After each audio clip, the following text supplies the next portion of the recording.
नमस्कार, मैं हूं आपके साथ सुनील कुमार शर्मा और आप देख रहे हैं न्यूज जन आवाज। जैसलमेर में भ्रष्टाचार और राष्ट्रीय सुरक्षा पर सवाल। सांसद उमेदाराम बेनीवाल ने कलेक्टर पर लगाए गंभीर आरोप, उच्च स्तरीय जांच की करी मांग। बाड़मेर चैनल पर भारी भंवरलाल बरवड़ की देखिए ये इस वक्त की सबसे बड़ी रिपोर्ट। के ऊपर कंपनियों का हित कभी नहीं होगा।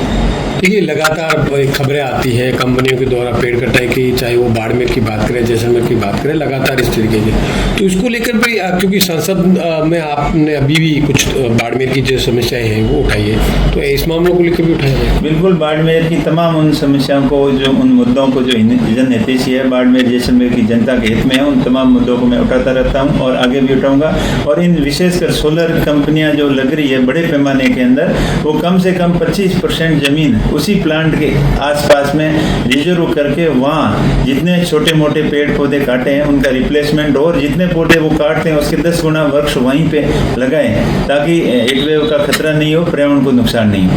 अच्छा, जैसलमेर कलेक्टर के द्वारा जिस तरीके से लगातार, क्योंकि आरोप पहले भी उनके ऊपर लगते रहे उपखंड अधिकारी और अभी भी लग रहे हैं, आपने भी बीच में कोई मीटिंग को लेकर के आपत्ति जताई? देखिए, जैसलमेर कलेक्टर के ऊपर किसी बड़े नेताओं का हाथ है तो वो अपनी मनमानी करते हैं, न तो जनता की सुनते हैं, न जन भावना की, जन हितैषी काम के लिए कोई लोग लेके जाता है उनकी भी नहीं सुनते, और बड़े स्थानीय नेताओं की भी नहीं सुनते हैं। बड़े नेताओं का ऊपर हाथ है, इसलिए वो सिर्फ और सिर्फ कंपनियों की मुनीमगिरी करते हैं और बड़े नेताओं को खुश करने के अंदर लगे हुए हैं।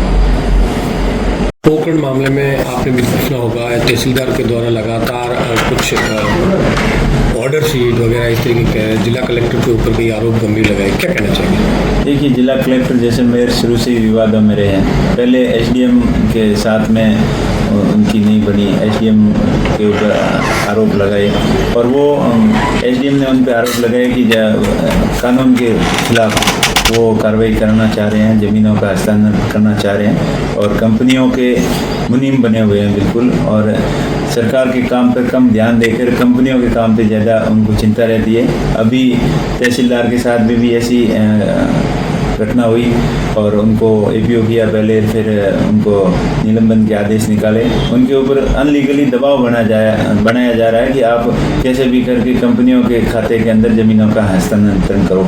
जब आगोर की भूमि हो, चाहे गोचर की भूमि हो, चाहे तालाब की भूमि हो, और जो पुराने ज़माने के अंदर जैसे रिकॉर्ड के अंदर नहीं थी, आगोर को शिवायक्षक बताया गया था, लेकिन वास्तव में हकीकत में वो मौके पर आगोर है, तालाब है और वहाँ पे रिहायशी लोग रह रहे हैं, ओरण गोचर है, मंदिर है। ऐसी भूमि को जब ग्रामीणों की उनकी मांग के अनुसार जो सही मौका रिपोर्ट बना के, पहले एसडीएम ने भी ऐसे ही दिया था, अभी तहसीलदार साहब ने भी सही कार्रवाई की ग्रामीणों के पक्ष ध्यान में रखते हुए, लोगों को हित ध्यान में रखते हुए, लेकिन उनसे कलेक्टर साहब खुश नहीं हुए। कलेक्टर साहब को तो खाली कंपनियों को खुश करना था और वो जैसे बड़ी कंपनियां चलाना चाहते हैं वैसे वो ऑर्डर करवाना चाह रहे हैं, वैसे कलेक्टर ऑर्डर करना चाहते हैं, लेकिन वो नीचे से अधिकारियों को कलेक्टर के कहने के अनुसार वो काम नहीं कर रहे हैं, तब उनको अनलीगली परेशान कर रहे हैं, नाजायज़ परेशान कर रहे हैं। और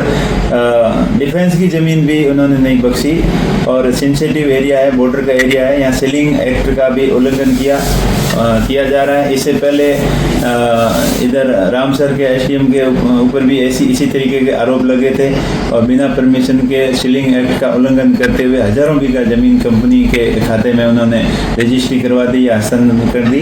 इसी तरीके के आरोप जैसलमेर कलेक्टर के ऊपर लगते आ रहे हैं, लेकिन प्रशासन कोई ध्यान नहीं दे रहा है, किसी को चिंता नहीं है, खाली कंपनियों की चिंता लगी हुई है सबको, लोगों की किसी को चिंता नहीं है। ओरण और गोचर की जमीन खतरे में है और लोगों का जो रिहायशी ढाणियाँ हैं, रवासी आबादी क्षेत्र है, वो भी संकट में है। सारी ज़मीनें अगर कंपनियों को दे देंगे तो लोग कहाँ रहेंगे, कहाँ अपने पशु चराएंगे, कहाँ खेती करेंगे, कहाँ पानी पिएंगे। तालाब, गोचर, ओरण, सारी ज़मीनें जो वास्तव में ओरण और गोचर की ज़मीन है और भूलवंश कहीं रह गई हो, रिकॉर्ड में नहीं चढ़ी हुई हो, लेकिन वहाँ पर मंदिर बने हुए हैं, ओरण है, चारागाह की भूमि है और लोग रह रहे हैं, ऐसी उन लोगों का भी हित पहले रखना चाहिए और उसके बाद में अगर कोई जमीन बचती है तो कंपनियों में करे। लेकिन जैसलमेर कलेक्टर पूरी तरीके से कंपनियों के पक्ष में ही काम कर रहे हैं। क्या सरकार को भी कोई आपकी ओर से यहाँ से कोई लेटर लिखा जाएगा ताकि इस मामले में जिस तरीके का एक तरफी कार्रवाई हुई है और उन्होंने कुछ ऑर्डर? बिल्कुल, मैंने रामसर एसडीएम के तो पहले भी लिखे थे, लिखित में दिया था, लोकसभा के अंदर मुद्दा भी उठाया था, लेकिन अब भी जैसलमेर कलेक्टर के खिलाफ भी मैं लिख के दूंगा, सीएमओ को भी भेजूंगा, चीफ सेक्रेटरी को भी भेजूंगा और आने वाले समय में लोकसभा के अंदर भी इस मुद्दे को उठाऊंगा, क्योंकि ये सेंसिटिव मामला है। अगर आप फील्ड फायरिंग रेंज की रक्षा की जमीन भी आप कंपनियों को दे दोगे तो आपके पीछे बचेगा क्या? कंपनियों का हित इतना जरूरी नहीं है कि राष्ट्र हित से ऊपर या सुरक्षा की सेना के जमीन भी उनको दे दें, इसमें उनकी ऐसी क्या मंशा थी, इसकी भी पूरी तरीके से जांच होनी चाहिए और जो भी अनलीगल तरीके से जमीनें कंपनियों को हस्तांतरण की है उनकी पूरी जांच हो। और मेरा सरकार से मैं ये भी मांग करूंगा कि जिस तरीके से अंधाधुंध सोलर प्लांट लग रहे हैं, पेड़ों की कटाई हो रही है, पर्यावरण के ऊपर कोई ध्यान नहीं दिया जा रहा है, तो आने वाले समय में हीट वेव का खतरा रहेगा, तापमान बढ़ने का खतरा है और जनजीवन के साथ साथ जंगली जानवर हो या पशु पक्षी हो, उनके ऊपर भी पर्यावरण का ये तापमान बढ़ने का बड़ा खतरा रहेगा। तो मेरी सरकार से आगे आप लोकसभा के अंदर इस मुद्दे को बिल्कुल आपकी सवाल बिल्कुल करेक्ट है। मैं यही चीज आपको कहना चाह रहा था कि मुंह बोली ओरण है, जहाँ एक्चुअल में राजस्व रिकॉर्ड के अंदर ओरण दर्ज नहीं है, लेकिन सदियों से वहाँ पर ओरण है, वहाँ पेड़ पौधे हैं, जैसे देवी देवताओं के नाम से ओरणें बनी हुई है, वहाँ मंदिर बने हुए हैं, वहाँ बड़े ट्रस्ट बने हुए हैं। उन जमीनों के साथ में छेड़छाड़ करना ये आने वाले समय के लिए ठीक नहीं है। लोगों की आबादी की जमीन, जो पशुओं के लिए चारागाह की जमीन, वो भी सुरक्षित रखना बहुत जरूरी है। और उसके साथ साथ में जो उपजाऊ जमीन है, जो कृषि योग्य जमीन है, उसको भी रिजर्व रखना जरूरी है, क्योंकि जो जमीन सरकार के रिकॉर्ड के अंदर दर्ज है लेकिन उपजाऊ जमीन है, उन जमीनों को सोलर को नहीं दिया जाना चाहिए या कम मात्रा उसका बैलेंस करके चलना चाहिए। जैसे सोलर को आप दे रहे हो, उसकी कम से कम 50% जमीन खेती के लिए, चारागाह के लिए, ओरण के लिए, गोचर के लिए रिजर्व रखनी चाहिए। सर, आज बैठक थी 2021 के बाद आज बैठक हुई है, किन किन मुद्दों पर चर्चा हुई, क्या क्या विकास होना है, किन किन सुविधाओं का विस्तार होना है?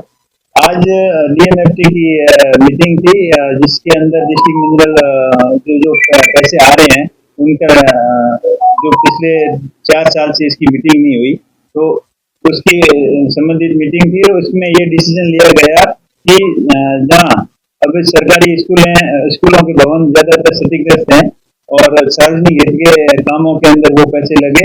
जब से झालावाड़ और जैसलमेर की स्कूल की घटना हुई, जहाँ मासूम बच्चों की स्कूल भवन ढहने से, दुर्घटना से बच्चों की मौत हुई, वो पूरे राजस्थान के लिए एक शर्मसार घटना थी। सबने दुख जताया और अभी सीएम सवेरे से देर से जगे, उनका भी ध्यान इसकी तरफ आया कि स्कूलों की जर्जर भवनों की मरम्मत होनी चाहिए। तो उनको ध्यान में रखते हुए सबसे ज्यादा पैसा 80% पैसा स्कूलों के अंदर अतिरिक्त कक्षा तक स्मार्ट बोर्ड एंड स्कूलों के नए भवन निर्माण के लिए खर्च हो, उसके लिए इसमें डिसीजन लिया गया। इसके साथ साथ में पर्यावरण से संबंधित और मैन हेल्थ से संबंधित था कि बाड़मेर जिला अस्पताल के अंदर लंबे समय से सीटी स्कैन और कैथ लैब और एमआरआई मशीन की डिमांड चली आ रही है। और पिछले 1-1.5 साल से मैं भी जब भी मीटिंग में जाता हूँ, जब भी जनप्रतिनिधि मिलते हैं, तो ये मांग मजबूती से रखते हैं, लेकिन उसकी अभी तक काम हो नहीं पाया। तो ये भी डिसीजन लिया गया कि ये 3 चीज हॉस्पिटल के अंदर हो और बाड़मेर के शहर के अंदर बढ़िया पार्क डेवलपमेंट हो, जहाँ लोग आए जा सके। और बाड़मेर शहर की भी जो स्कूल है जर्जर हालत है, और डीएमएफटी क्षेत्र के अंदर आई हुई सारी जर्जर स्कूल है और नई क्रमोन्नत स्कूल है जहाँ कक्षा कक्षों की कमी है, उन स्कूलों के अंदर मैक्सिमम पैसा खर्च हो। किसान परेशान है, अनुदान आया नहीं? बिल्कुल, किसानों की मांग जायज है। किसानों के आदान अनुदान की राशि भी नहीं आई। कुछ किसानों के जो पशु धन का बीमा था उनके क्लेम भी नहीं आया। किसी के खाद बीज के जो पैसे मिलते हैं, किसान अनुदान राशि 2-2 हजार रुपए की किस्त आती है। इस तरीके की कई किसानों के साथ में कई कंपनियों ने फ्रॉड कर दिया। देखिए, सरकार की वेबसाइट हैक करके अगर पैसे इधर उधर कर सकते हैं, इससे बड़ी विडंबना की बात हो नहीं सकती।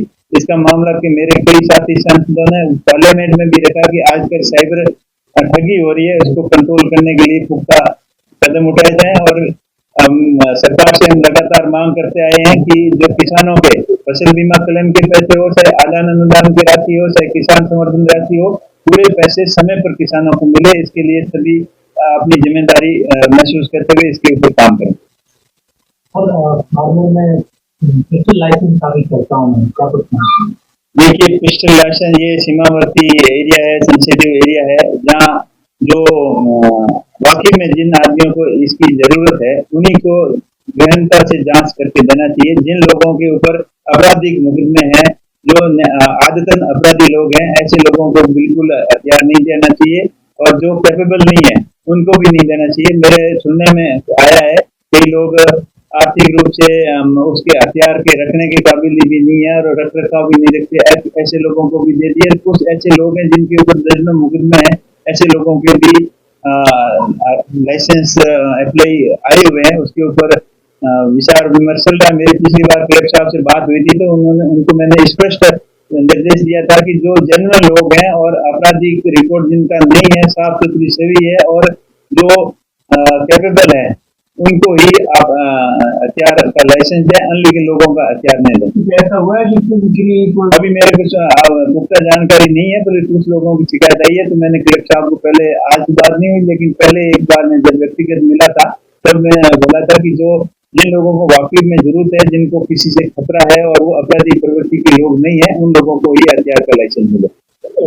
तहसीलदार ने सोशल मीडिया के ऊपर कमेंट करके कलेक्टर के ऊपर सीधा आरोप लगाया तो आप कंपनी की तरफ से काम कर रहे हो, उसको देखिए क्या लगता है सरकार का बिल्कुल सरकार लेके जाती। मैंने पहले ही आपको बताया, एसडीएम तहसीलदार साहब ने अपनी पीड़ा जाहिर की है, कोई सुनने वाला नहीं था तो सोशल मीडिया के ऊपर डाला, क्योंकि उनके अधिकारी जो रिस्पॉन्सिबिलिटी है उनके ऊपर के, वो उन्होंने उनकी बात नहीं सुनी, बात सही सुनने के बजाय उनको नोटिस दिया और फिर उनको उसको सस्पेंड कर दिया। तो उससे आहत होकर ये इन्होंने सोशल मीडिया पर पोस्ट डाली। और मैंने पहले ही कहा, उस कलेक्टर के ऊपर किसी भी बड़े नेता का, बड़े आदमी का हाथ है, इसलिए वो अपनी मनमानी कर रहा है और खाली कंपनियों का मुनीम बन के वहाँ काम कर रहा है।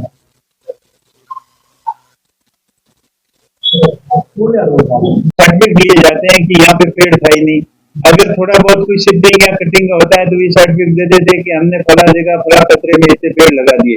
वो झूठे सर्टिफिकेट दिए जाते हैं और पेड़ कहीं नहीं लगते हैं। जिस प्रकार पिछले 15 सालों के अंदर लाखों पेड़ों की कटाई हुई है, उनकी भरपाई के लिए नए प्लांटेशन कहीं भी नहीं हुआ, खाली कागजों के अंदर खाना पूर्ति के अलावा। तो मेरा सरकार से मांग है कि अभी नेक्स्ट में जितने भी अभी रनिंग प्रोजेक्ट है और आने वाले समय में जितने भी सोलर प्रोजेक्ट आते हैं, उनके लिए कम से कम 25 से 30% रिजर्व लैंड रखे ग्रीन बेल्ट के लिए, और उसी प्लांट के आजू बाजू में उसी प्लांट से सटकर, जैसे नॉर्थ और साउथ के अंदर प्लांटेशन हो सकता है, जैसे ईस्ट और वेस्ट के अंदर उसकी शेडो का शिकायत रहती है, तो साउथ और नॉर्थ के अंदर जहाँ भी एरिया सुटेबल लगे कंपनियों को, तो उसी प्लांट के अंदर 30% एरिया रिजर्व खाली प्लांटेशन के लिए करें, ताकि हीट वेव का खतरा आने वाले समय में लोगों को नहीं हो और वन्य जीव पक्षियों के ऊपर भी फर्क नहीं पड़े, पर्यावरण के भी ऊपर फर्क नहीं पड़े। आपने जैसलमेर का मांग पूछा है, बाड़मेर में कई प्रकार की कंपनियां या मैं पूरे राजस्थान की बात कर रहा हूँ, मैं पूरे राजस्थान की बात कर रहा हूँ। जिस प्रकार राजस्थान के अंदर चाहे बीकानेर हो, चाहे बाड़मेर हो, चाहे जैसलमेर हो, चाहे जालोई सिरोही हो, वहाँ उधर थोड़े कम है, पर मेनली बीकानेर, जैसलमेर और बाड़मेर के अंदर 80% से ज्यादा सोलर प्लांट लग रहे हैं और पर्यावरण की तरफ किसी का भी ध्यान नहीं है। न तो सेंट्रल गवर्नमेंट की कोई गाइडलाइन है, न स्टेट गवर्नमेंट की कोई गाइडलाइन है, न ही कंपनियां अपनी नैतिक जिम्मेदारी समझ रही है कि पर्यावरण को हम कितना नुकसान कर रहे हैं और आखिर इसके रिप्लेसमेंट के लिए हम क्या कर रहे हैं, उसके ऊपर किसी का कोई ध्यान नहीं है। तो पर्यावरण के ऊपर अगर ध्यान नहीं दिया तो आने वाला समय सबके लिए खतरनाक हो सकता है। उसके साथ साथ इतनी बहुत सारी ट्रांसमिशन लाइन है जो किसानों के खेतों के अंदर से निकल रही है, उनके लिए भी कोई स्पष्ट गाइडलाइन नहीं है।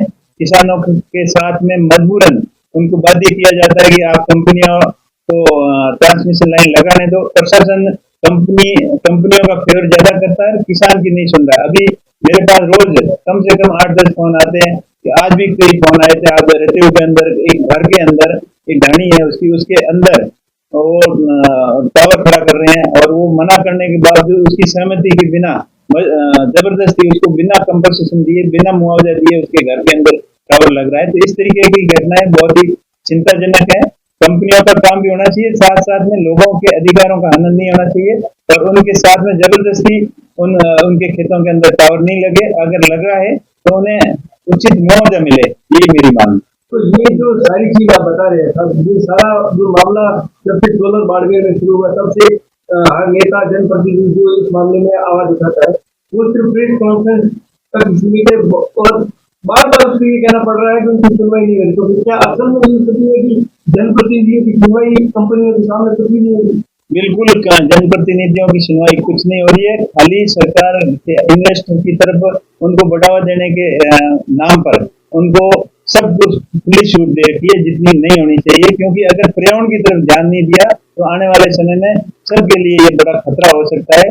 राजस्थान में इतनी बड़ी मात्रा में सोलर प्लांट लग रहे हैं जिससे हेट वेव का आने वाले समय में बहुत खतरा है। एक विशेषज्ञों की रिपोर्ट के अनुसार आया है कि इसी तरीके से प्लांट लगते रहेंगे और पर्यावरण के ऊपर ध्यान नहीं दिया गया, अगर बैलेंस नहीं बनाया तो आने वाले समय में टेम्परेचर के अंदर 3 से 5 डिग्री तक बढ़ सकता है। तो सर इसका इलाज क्या? क्योंकि काम तो लगातार जारी है, जनप्रतिनिधि यहाँ पर इसका इलाज मैंने बताया आम जनता की तरह ही सीख रहे हैं कि साहब गलत हो रहा है, गलत हो रहा है। अब इलाज क्या? काम तो जारी है। हम तो विपक्ष में है, हमने हमेशा मांग करना हमारा कर्तव्य है और उसमें हमने कोई कसर नहीं छोड़ी। लोकसभा में भी इसका मामला पहले उठाया, अभी जैसे भी मेरे को मौका मिलेगा तो लोकसभा में इस मामले को रखूंगा कि जिस तरीके से पर्यावरण के साथ में कंपनियां खिलवाड़ कर रही है और ऑफिसर और जिम्मेदार जनप्रतिनिधि मुख्य दर्शक होकर उन देख रहे हैं, तो ये आने वाले समय में सबके लिए ठीक नहीं है। तो देशों में मतलब जो घटनाक्रम हुआ है एक्सट्रीम और तहसीलदार को वहां से जिस तरीके से हटाया गया, तो क्या लगता है कि जो अधिकारी इन कंपनियों की गुलामी नहीं कर रहे या उनके बाबू पर भी काम नहीं कर रहे उनको सरकार जो है वो दंड देगी?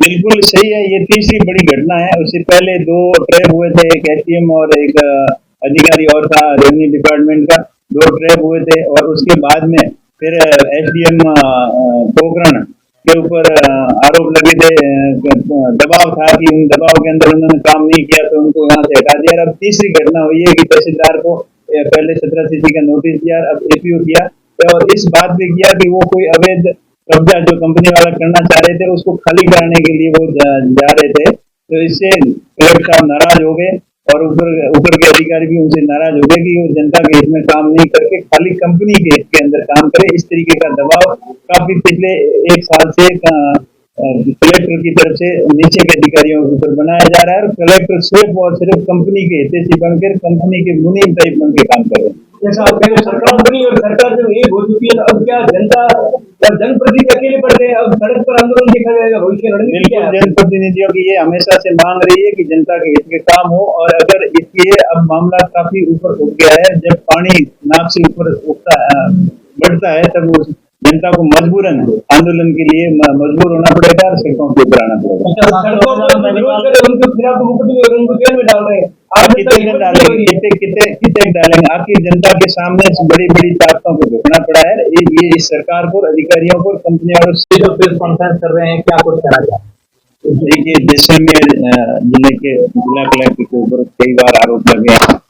पहले एसडीएम पोखरण ने आरोप लगाए, गंभीर आरोप लगाए और अभी फिलहाल तहसीलदार को एपीओ किया, पहले अभी निलंबन कर दिया।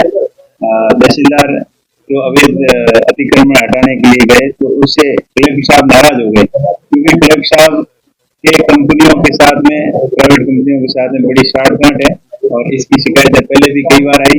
पहले 60 लाख रुपए के रिश्वत का एक शिकायत आई, उसमें एक तहसीलदार को और एक पटवारी को निलंबन कर दिया था और उसके बाद में लगातार शिकायतें आ रही है और वो प्रशासनिक अधिकारियों के ऊपर अनलीगली दबाव बना रहे हैं और कंपनी वालों के शेयर के अंदर काम करने के लिए उनको बाधित करते हैं। इस प्रकार की कई दर्जनों शिकायतें आने के बावजूद कलेक्टर के ऊपर सरकार की तरफ से कोई एक्शन नहीं है और न कोई उसके ऊपर ध्यान दे रहा है। इससे साफ जाहिर हो रहा है कहीं न कहीं बड़े आदमी का उनके ऊपर आशीर्वाद है और वो नियमों को ताक में लगाते हुए अनलीगल तरीके से जमीनों का हस्तांतरण करते हैं, सीलिंग एक्ट का घोर उल्लंघन और जो रिहायशी आबादी जमीनें हैं, तालाब की जमीनें हैं, गोसर की जमीनें हैं, ओरन की जमीनें हैं, वहां पर लोग स्थायी रूप से सदियों से रहते आए हैं, उन को अनदेखा करते हुए उन ग्रामीणों की जन भावना को दरकिनार करते हुए खाली कंपनी के हित के अंदर लगातार कार्रवाई कर रहे हैं। उन कंपनियों को लाभ पहुंचाने के लिए कंपनी के मुनीम की तरह काम कर रहे हैं। प्रशासनिक काम कम और कंपनी के काम ज्यादा के ऊपर लगे हुए हैं। मेरी मीडिया के माध्यम से सरकार से मांग है, मुख्यमंत्री जी से मांग है कि ऐसे अधिकारी को कभी हटा देना चाहिए था। आखिर इनके ऊपर इतनी मेहरबान सरकार क्यों बन रही है? इतनी सारी शिकायतें आने के बावजूद इनके ऊपर कोई कार्रवाई नहीं। और हद तो तब हो गई कि रक्षा मंत्रालय की जमीन उसके ऊपर भी निजी कंपनियों को देने की नीयत से रजिस्ट्रियां हो रही है। कहीं पर उनको जमीन का स्थानांतरण करने के लिए, किस्म बदलने के लिए अपने नीचे के अधिकारियों के ऊपर अनलीगली दबाव बनाया जा रहा है। इस तरीके की दबाव की राजनीति, दबाव प्रेशर बढ़ाकर कंपनियों को फायदा पहुंचाना कहाँ तक ठीक है?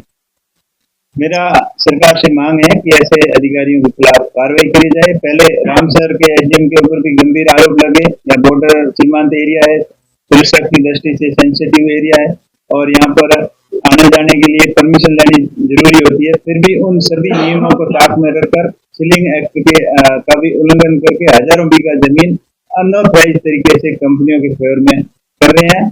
और कंपनियों के फेवर में इस तरीके से करने से स्थानीय लोगों के साथ में अन्याय होता है, उनके अधिकारों के साथ में, उनके हक के साथ में खिलवाड़ हो रहा है। पर्यावरण को बहुत इस आने वाले समय में बहुत बड़ा नुकसान होगा। अब सोलर भी लगने जरूरी है, लेकिन साथ साथ में पर्यावरण का भी रख रखाव करना हम सबकी जिम्मेदारी बनती है। ओरन की जमीन हो, चाहे गोसर की जमीन हो, चाहे तालाब की जमीन हो, चाहे आबादी जमीन हो, चाहे कच्ची योग्य जमीन हो, उन जमीनों की रक्षा करना भी हम सबका दायित्व बनता है। क्योंकि इतनी बड़ी संख्या के अंदर सोलर प्लांट लगने से अपने एरिया के अंदर हीट वेव की संभावना बहुत ज्यादा बढ़ जाती है और